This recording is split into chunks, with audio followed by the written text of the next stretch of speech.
4 বছর পর অধ্যক্ষকে গভর্নিং বডির চেয়ারম্যান হিসেবে পেয়ে উচ্ছ্বসিত কলেজ ছাত্রীরা। মেজর জেনারেল অবসরপ্রাপ্ত ডক্টর মনিরুল ইসলাম আখন্দকে ঢাকা মহানগর মহিলা কলেজের চেয়ারম্যান নিযুক্ত করে জাতীয় বিশ্ববিদ্যালয়। বৃহস্পতিবার দুপুরে কলেজ প্রাঙ্গণে আসলে ফুল দিয়ে তাকে বরণ করে নেন ছাত্রীরা। এ সময় তারা তাকে ঘিরে ছবি তোলার আনন্দে মেতে ওঠেন। কলেজের শিক্ষার মান ফিরিয়ে এনে রাজনীতি মুক্ত ক্যাম্পাসের প্রতিশ্রুতি দিয়ে এ সময় তিনি বলেন, আমরা একটা সুন্দর কলেজ আমরা গড়ে তুলব, একটা রাজনীতি মুক্ত, সন্ত্রাস মুক্ত, দুর্নীতি মুক্ত আমরা একটা কলেজ গড়ে তুলব।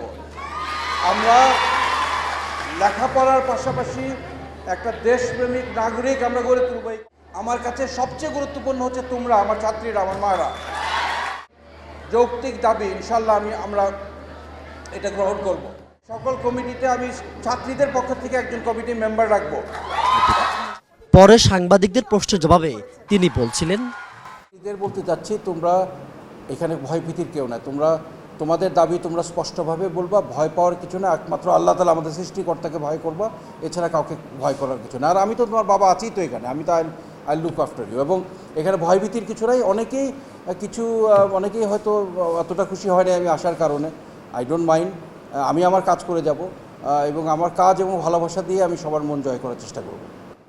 কলেজের শিক্ষক ও ছাত্রীরা জানান, ঢাকা দক্ষিণ সিটি কর্পোরেশনের মেয়র শেখ ফজলুল তাপসের অনিয়মের বিরুদ্ধে সোচ্চার থাকায় অধ্যক্ষের পদ ছাড়তে হয় তাকে। সরকার পতনের পর সাধারণ ছাত্রীরা আবার তাকে ফিরিয়ে আনতে দাবি তোলে। ছাত্রীদের দাবির পরিপ্রেক্ষিতে বিশ্ববিদ্যালয় কর্তৃপক্ষ গেল 3রা সেপ্টেম্বর মেজর জেনারেল অবসরপ্রাপ্ত মনিরুল ইসলাম আখন্দকে chairman, professor doctor Mohammad Rabiul ইসলামকে বিদ্যুৎ সদস্য করে 5 সদস্যের একটি অ্যাডহক কমিটি গঠন করে। কলেজের গভর্নিং বডির নতুন চেয়ারম্যানকে নিয়ে আশাবাদী শিক্ষক ও ছাত্রীরা।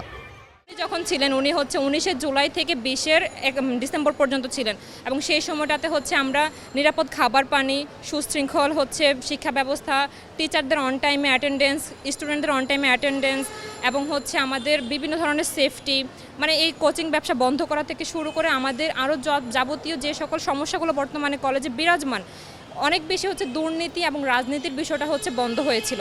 কেউ সেখানে সাহস করেনি স্টুডেন্টদের সাথে খারাপ ব্যবহার করা। মনির স্যার উনি এক কথায় আমাদের জন্য একটা আদর্শ মানুষ হিসেবে আমরা বলতে পারি। উনি যখন কলেজে ছিল, কলেজে শৃঙ্খলা ছিল, কলেজের ডিসিপ্লিন ছিল, প্রত্যেকটা স্টুডেন্ট এবং টিচারদের নেম প্লেট ছিল। এছাড়া সে মেয়েদেরকে এত পরিমাণ ভালোবাসতো, সে মেয়েদের সুবিধার্থেই কাজ করে গেছে। মেয়েদের জন্য সে যাওয়ার আগেও 10 লক্ষ টাকা সে ফান্ডে দিয়ে গেছে, যেটার কোনো খোঁজখবর নাই। তো আমরা আশা করতেছি মনির স্যার আসলে এই যে টিচারদের এই যে একটা ব্যবহার, এই যে তাদের একটা গাফুলিতে, এই সব কিছু ঠিক হয়ে যাবে।